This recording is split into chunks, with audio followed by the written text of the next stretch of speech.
Halo, Assalamualaikum warahmatullahi wabarakatuh. Bertemu lagi dengan Ibu Ratih di mata kuliah keperawatan anak 1. Hari ini kita akan membahas tentang manajemen terpadu balita sakit atau yang sering kita sebut dengan MTBS. Nah, apa yang dimaksud dengan manajemen terpadu balita sakit? Manajemen terpadu balita sakit merupakan suatu pendekatan keterpaduan dalam tata laksana balita sakit di fasilitas kesehatan tingkat dasar. Nah, ini terdiri dari 3 kombinasi, yaitu kombinasi pelayanan kuratif dengan perbaikan gizi, imunisasi, konseling, serta upaya promotif dan preventif. Dan penyakit anak yang diangkat dalam MTBS ini merupakan penyakit anak yang sering atau yang menjadi penyebab kematian utama pada anak atau balita. Program apa saja yang terdapat dalam pelayanan MTBS? Yang pertama ada program gizi. Yang selanjutnya ada program imunisasi. Dilanjutkan dengan pencegahan penyakit, promosi tumbuh kembang, dan tata laksana kasus. Lalu, apa tujuan MTBS? MTBS bertujuan untuk menurunkan secara signifikan terkait dengan angka kematian dan angka kesakitan pada anak yang menjadi penyebab tersering penyakit pada balita. Selain itu, MTBS juga bertujuan untuk memberikan kontribusi terhadap tumbuh kembang anak sehat. Dalam MTBS sendiri terdiri dari 2 formulir. Yang pertama adalah formulir MTBS, yang kedua adalah formulir MTBM. Yang pertama, formulir MTBS ini digunakan untuk bayi yang berusia 2 bulan sampai dengan 5 tahun. Sedangkan untuk MTBM, dia digunakan untuk bayi yang berusia kurang dari 2 bulan. Nah, untuk pertemuan yang kita bahas pada hari ini, kita akan membahas mengenai MTBS, di mana balita yang kita angkat adalah yang berusia mulai dari 2 bulan sampai dengan 5 tahun. Isi dari formulir MTBS sendiri terdiri dari 1. Memeriksa tanda bahaya umum. 2. Memeriksa apakah anak mengalami batuk atau sukar bernafas. 3. Apakah anak mengalami diare. 4. Apakah anak demam. Jika menderita demam, apakah anak pernah mengalami campak 3 bulan terakhir. Yang kelima, apakah anak mengalami masalah telinga. Keenam, bagaimana status gizi anak? Yang ketujuh, untuk memeriksa anemia.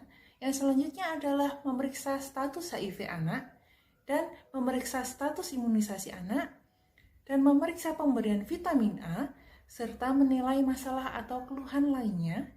Dan yang terakhir adalah melakukan penilaian pemberian makan. Yang pertama kali kita lakukan dalam formulir MTBS adalah mengisi mulai dari tanggal kunjungan, nama anak, alamat, usia, nama ibu, panjang badan atau tinggi badan, suhu, anak sakit apa, apakah kunjungan pertama maupun kunjungan ulang. Yang pertama kali kita lakukan adalah 1. Memeriksa tanda bahaya umum. Tanyakan pada orang tua, apakah anak bisa minum atau menyusu? Yang kedua, tanyakan, apakah anak memuntahkan semua makanan atau minuman? Yang ketiga, apakah anak pernah kejang selama sakit ini? Yang keempat, lihat dan dengarkan. Apakah anak gelisah, letargis, atau tidak sadar? Yang selanjutnya, apakah anak mengalami kejang saat ini? Apakah terdengar stridor? Apakah anak tampak kebiruan pada mulut atau bibir dan ujung tangan maupun ujung kaki? Nah, dari tanda bahaya umum yang sudah kita temukan, seumpamanya contohnya anak mengalami kejang, kita masukkan ke dalam klasifikasinya. Berarti klasifikasinya apa? Anak dengan penyakit berat. Tuliskan di kolom atau di formulir MTBS dan tuliskan tindakan atau pengobatan yang diberikan.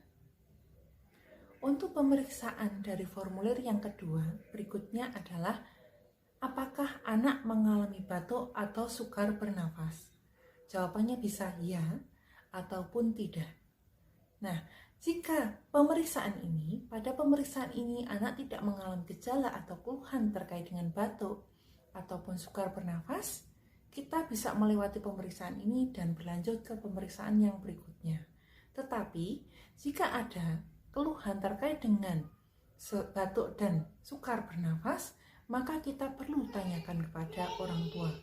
Yang pertama, berapa lama anak mengalami batuk atau sukar bernafas?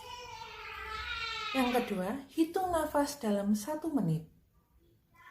Berapa kali per menit? Apakah mengalami nafas cepat? Nah, untuk menentukan apakah itu termasuk nafas cepat atau tidak, kita harus melihat dari bagan MTBS. Nah, dari bagan di halaman 2, kita dapat melihat ada ketentuan bahwa ketika anak berusia mulai dari 2 bulan sampai kurang dari 12 bulan, dikatakan nafas cepat apabila terjadi frekuensi nafasnya lebih dari 50 kali per menit. Sedangkan untuk anak yang berusia mulai dari 12 bulan ke atas sampai dengan 5 tahun, dia dikatakan nafas cepat jika frekuensi nafasnya lebih dari 40 kali per menit. Dari bagan kita juga mendapatkan bahwa ada beberapa klasifikasi terkait dengan anak batuk dan sukar bernafas. Yang pertama adalah pneumonia berat, di mana gejalanya terdapat tarikan dinding dada atau saturasi oksigen kurang dari 90%. Sedangkan untuk pneumonia adalah nafas cepat.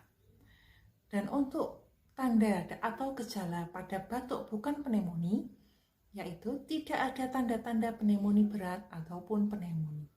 Nah, bisa dilihat di sini dari masing-masing klasifikasi terdapat pengobatan yang berbeda-beda, tergantung dari klasifikasi.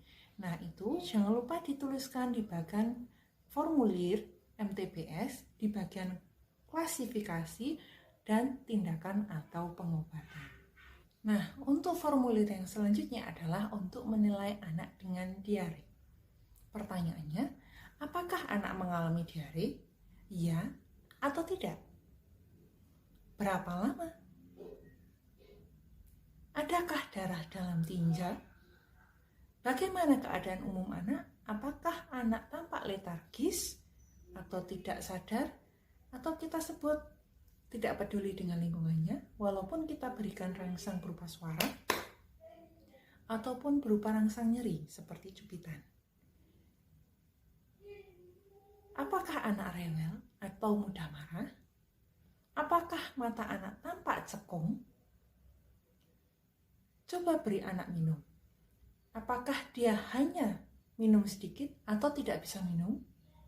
Apakah dia kehausan dan minum dengan lahap? Cubit kulit perut.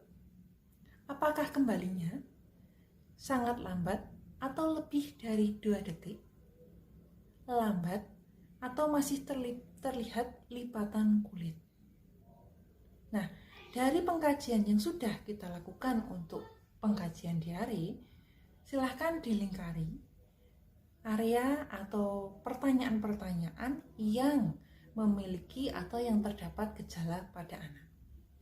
Untuk selanjutnya, kita juga harus mengkaji apakah anak mengalami demam. Nah, demam di sini kita klasifikasikan menjadi 3. Ada mungkin dia karena DBD, demam bukan DBD, atau karena malaria. Nah, ini kita isi sesuai dengan tanda gejala yang muncul pada anak dan kita klasifikasikan sesuai dengan gejala yang muncul pada anak. Nah, untuk selanjutnya kita lakukan pemeriksaan masalah telinga.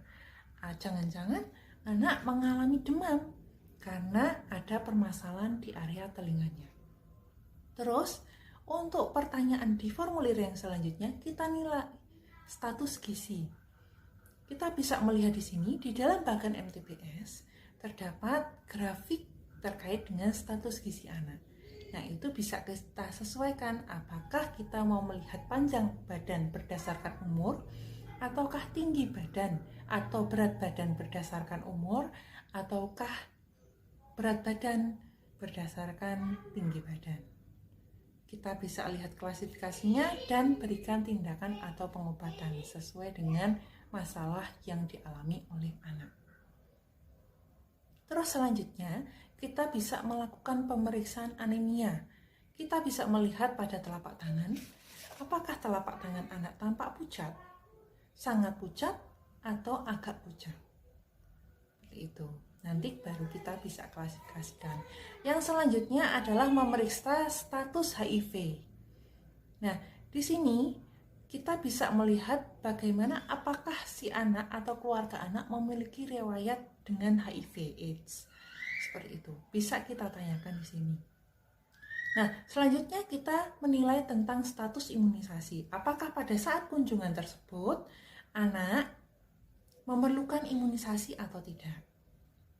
Terus, untuk pemberian vitamin A, apakah anak membutuhkan suplemen vitamin A pada saat itu atau tidak? Kita bisa lihat di formulir dan di bagan MTPS. Menilai masalah atau keluhan lainnya.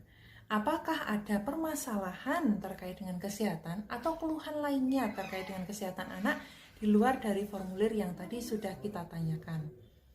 Terus, lakukan penilaian pemberian makan pada anak, terutama pada saat pengkajian dia mengalami kelainan atau kekurangan atau permasalahan pada status gizi. Nah, setelah kita kumpulkan keseluruhan hasil pengkajian MTPS dari formulir MTPS, kita bisa melihat permasalahan pada anak. Nah, kita juga bisa menambahkan pengobatan. Nah, itu pengobatan kita lakukan pada saat itu juga. Dan juga kita berikan nasihat yang terakhir, kapan segera kembali kalau memang pasiennya diperbolehkan untuk pulang. Nah, nasihat kapan boleh kembali segera itu diambil dari yang nilainya atau harinya paling sedikit. Dan jangan lupa yang di pojok kanan terakhir, bubuhkan nama pemeriksa, nama lengkap, beserta tanda tangan. Sekian untuk perkuliahan keperawatan anak 1 dengan tema MTPS pada hari ini. Semoga bermanfaat. Kurang lebihnya dari saya mohon maaf. Wassalamualaikum warahmatullahi wabarakatuh.